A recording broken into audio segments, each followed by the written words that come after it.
It was a sizzling summer afternoon in a sleepy suburban neighborhood. The air shimmered above the pavement, and the sound of children playing echoed down Maple Street. Among them, darting between legs and trash bins, was a tiny stray kitten. Soft white fur, curious green eyes, and a pink nose that never stopped twitching. She didn't have a name yet, but that would soon change.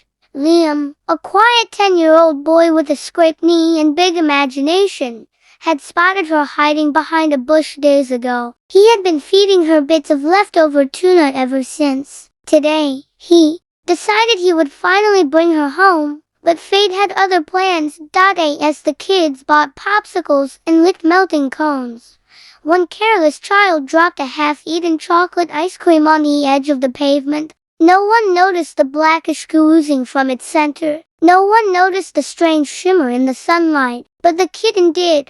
Hungry and bold, she darted forward, sniffed once, and began licking. Within seconds, her tail twitched unnaturally. A fly landed on her back, and she didn't even flinch. By the time Liam turned around, the cone was gone, and so was something inside her.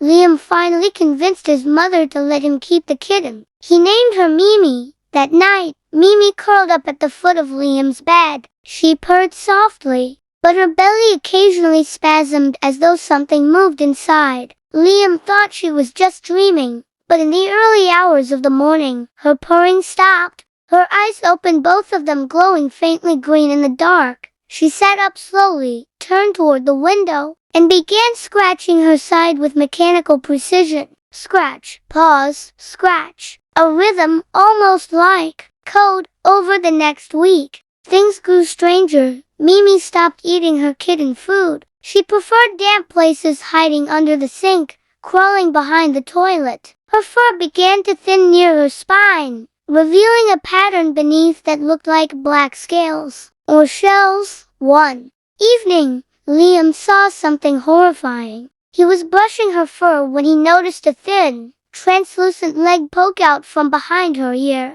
and then vanish under her skin again. He screamed. His mother came running, but by then, Mimi looked normal again. She's just molting or something, his mom said with a shrug. Kittens change as they grow, but Liam wasn't so sure. Terrified but curious, Liam turned to the internet. He posted a blurry video of Mimi twitching oddly on a science forum. One comment caught his eye. This isn't feline behavior. You need to speak to someone who understands parasitic integration. Find Dr. Marla Voss. Dr. Voss lived in an old trailer just outside the city. She had once worked in biological warfare research, but had disappeared from public life after a lab accident. Her specialty, insect hybridization.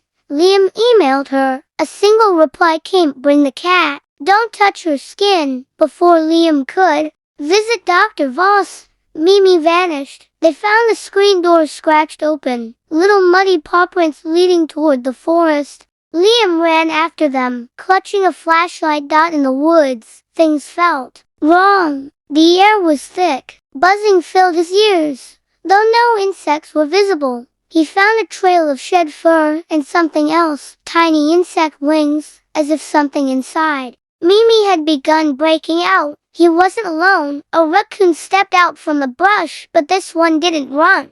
He stared at Liam with intelligent, alert eyes. Then, the raccoon spoke. You shouldn't be here, kid.